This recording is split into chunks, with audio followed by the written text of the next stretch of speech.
நேற்று அவர் அண்ணா திமுக பவள விழாவில் கலந்துக்கிட்டது வீடியோவே வந்திருக்கு. இதுக்கப்புறமும் சொல்கிறீங்களா? நம்ம மக்கள் காதுலெல்லாம் பூ சுற்றியிருக்கான்னு நினச்சிங்களா? இல்லை மக்கள் இன்னும் அடி முட்டாள்னு நினச்சிங்களா? நேற்று தான் உங்கள் பவள விழாவில் கலந்துக்கிட்டது வந்துருச்சு. நீங்கள் எதில் செயலாளரை வச்சுருக்கீங்க, எல்லாத்துக்கான ஆதாரம் உங்ககிட்ட தான் இருக்குது. என்ன ஆதாரத்தை வச்சா போடுறீங்க? 10,00,000 வாங்கிட்டு ஒரு போஸ்ட்டு ஆதாரத்தை வச்சா போடுறீங்க. உங்ககிட்ட தான் ஆதாரம் இருக்கும். ஏன்னா கட்சி பொறுப்பில் இருந்தாருன்னா அதெல்லாம் அழிச்சு சொல்லுவீங்க. அதனால் தப்பு செஞ்சால் மனிதன்கிறவன் தப்பு செய்யத்தான் செய்வான். எந்த கட்சியில் 2 கோடி பேருங்கிறீங்க உறுப்பினர், 2 கோடி பேர் இருந்தால் அதில் 10 பேர் தப்பு செய்யத்தான் செய்வான். தவறை ஒத்துக்கிட்டு உடனே கட்சி விட்டு தூக்கி அப்படித்தான் நீங்கள் உங்கள் நடைமுறை இருக்கணும். அதை விட்டுட்டு அந்த தப்பையே நியாயப்படுத்தணும்னு பண்ணுறீங்கல்ல, அதில் தான் உங்கள் பேரை கெடுது. தப்பை நியாயப்படுத்தும் போது இப்போ புரிஞ்சுக்குவான்ல இவன் தப்பை மறைக்கிறாங்கன்னு. அதை சொல்கிறதா சொல்கிறாரு எடப்பாடி, அந்த சார் அப்படின்னு சொல்லி. அந்த சார் யாருன்னு காமிங்கன்னா அவங்க கேட்டு போராட்டம் பண்ணுறாங்க.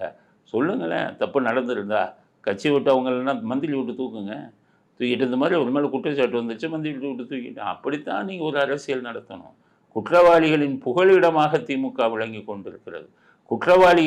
குற்றவாளிகள் என்று தெரிந்தும் காக்கக்கூடிய ஒரு மோசமான மனிதராக இருந்து கொண்டிருக்கிறார் ஸ்டாலின்.